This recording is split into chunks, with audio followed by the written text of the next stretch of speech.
Você já parou para pensar quantas máscaras você veste por dia? Quantos personagens você interpreta tentando ser alguém para todo mundo? E no meio de tudo isso, você já se perguntou: quem eu realmente sou quando tiro todas essas camadas? Vou te contar uma história antiga da China que vai virar do avesso tudo o que você pensa sobre identidade. E quando você entender o que realmente aconteceu com o jovem desta história, você nunca mais vai olhar para a sua própria vida da mesma forma. Fica até o final, porque a revelação final vai te mostrar por que você pode estar fazendo tudo certo, mas ainda assim não encontrando o que procura. E tem tudo a ver com uma identidade que você nem sabe que está carregando. A história do monge que esqueceu quem era. Havia um grande mosteiro escondido nas montanhas da China, onde 500 monges dedicavam suas vidas à busca da iluminação. Todos eles estudavam textos sagrados, meditavam por horas, seguiam disciplinas rigorosas. Todos competiam silenciosamente para serem reconhecidos como o mais sábio, o mais dedicado, o mais próximo da verdade. Um dia, um jovem bateu à porta daquele mosteiro. Ele se ajoelhou diante do mestre Zen e disse com voz firme: Senhor, vim aqui para me conhecer. Vim descobrir a verdade. O mestre olhou fundo nos olhos dele, daquele jeito que só os mestres sabem olhar, como se estivesse lendo camadas que você nem sabe que existem em você. E então, disse algo que gelou o sangue do jovem: se você realmente quer conhecer a verdade, terá que colocar sua vida inteira em jogo. Pode levar anos, décadas, uma vida inteira. E ainda assim, não há garantia nenhuma de que você chegará lá. Está disposto a pagar esse preço? O jovem não hesitou. Vim até aqui para não recuar. Estou pronto. O mestre acenou com a cabeça. Muito bem, então faça o seguinte. Vê aqueles 500 monges? Eles precisam comer. Sua tarefa será bater arroz para alimentá-los. Acorde cedo, bata arroz o dia inteiro. Durma quando estiver exausto e quando acordar, bata arroz novamente. Não faça mais nada. Não leia nada. Não medite formalmente. Apenas bata arroz. E mais uma coisa importante: não venha até mim. Quando for o momento certo, eu irei até você. E assim começou a jornada mais estranha de todas. O jovem passou a acordar antes do amanhecer. O som ritmado do pilão contra o arroz se tornava sua única companhia. Bater, bater, bater, hora após hora, dia após dia. Nos primeiros meses, sua mente era um tufão. Pensamentos sobre o passado, fantasias sobre o futuro, julgamentos sobre si mesmo, comparações com os outros monges que estudavam textos profundos enquanto ele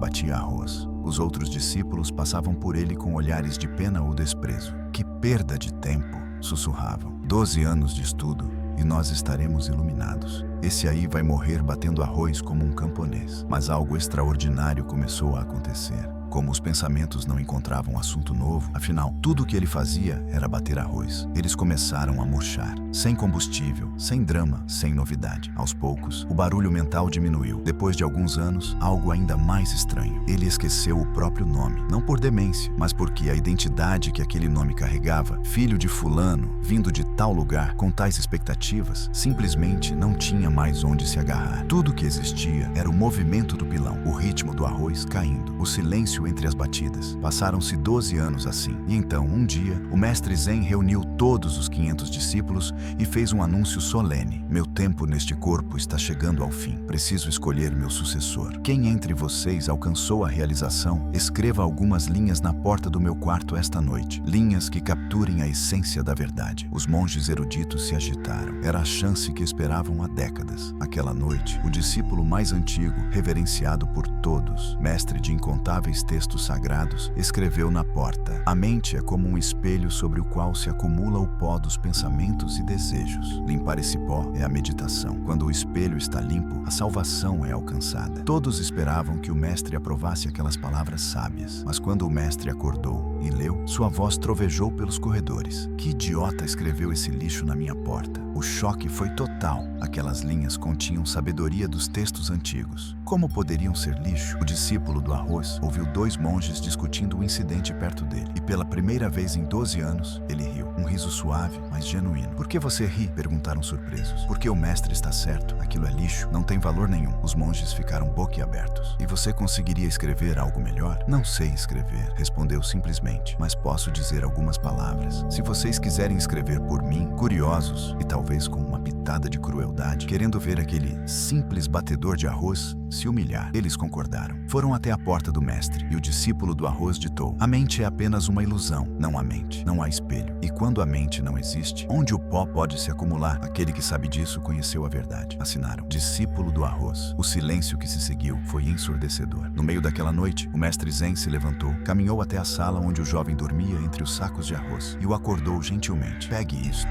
disse, entregando seu bastão e suas vestes. Você é meu sucessor, mas saia deste mosteiro imediatamente. Vá para longe. Há 500 eruditos aqui que não vão tolerar que um simples batedor de arroz tenha alcançado o que eles, com a sua erudição, não conseguiram. Eles vão te matar. E então, com uma mão no ombro do jovem, sussurrou: você tem tudo o que eu tenho. Conseguiu enquanto batia arroz. E eu sei que, onde quer que você vá, as pessoas virão até você. Porque quando uma flor desabrocha, sua fragrância não pode ser escondida. O discípulo tocou os pés do mestre pela última vez e desapareceu na noite. O que realmente aconteceu? A morte da identidade construída. Agora me escuta com atenção, porque o que vou te dizer muda tudo. Aqueles 500 monges passaram anos construindo identidades espirituais. Eu sou estudioso, eu sou dedicado, eu sou disciplinado, eu sou aquele que vai se iluminar. Cada texto que liam, cada meditação que faziam, estava reforçando uma imagem de si mesmos. Eles não estavam buscando a verdade, estavam construindo identidades melhores, mais impressionantes, mais santas. Mas o jovem que bateu arroz por 12 anos não teve essa opção. Ele não podia se identificar como estudioso, não estudava nada. Não podia se identificar como meditador avançado, só batia arroz. Não podia se comparar com ninguém. Estava isolado na sua tarefa repetitiva e sem material para construir uma identidade espiritual. A identidade antiga simplesmente morreu de fome. Ele literalmente esqueceu o próprio nome. E quando a identidade morreu, o que restou? A verdade pura, a consciência sem rótulos, o ser sem história. É por isso que o discípulo erudito escreveu: a mente é como um espelho. Ele ainda estava operando de dentro de uma identidade que tinha uma mente para limpar. Mas o discípulo do arroz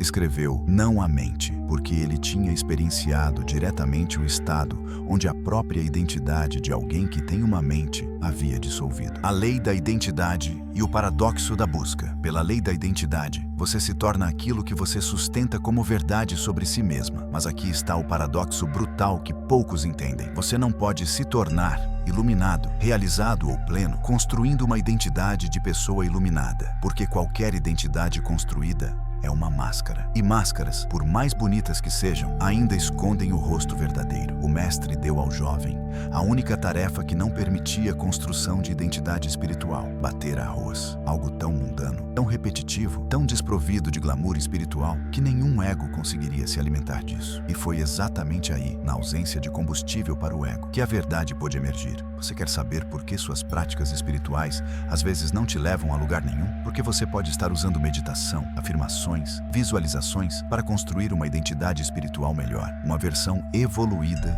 de você. Mas a verdade não está em se tornar uma versão melhor, está em descobrir o que permanece quando todas as versões morrem. Aquele jovem perdeu o nome, a história, o senso de ser alguém especial ou importante. E quando tudo isso morreu, o que nasceu não foi uma nova identidade, foi a ausência de identidade. E nessa ausência, a plenitude total. Então te pergunto, o que você está batendo seu arroz? Qual é a tarefa na sua vida que poderia dissolver todas as identidades construídas se você finalmente parasse de resistir e se entregasse completamente a ela? Porque às vezes, o caminho para se encontrar não é adicionar mais práticas, mais conhecimento, mais identidades espirituais. Às vezes é perder tudo o que você pensa que é e descobrir quem você sempre foi quando as máscaras finalmente caem. Comenta: eu sou o que sou. Se você entendeu, deixa o like e se inscreve no canal. Gratidão.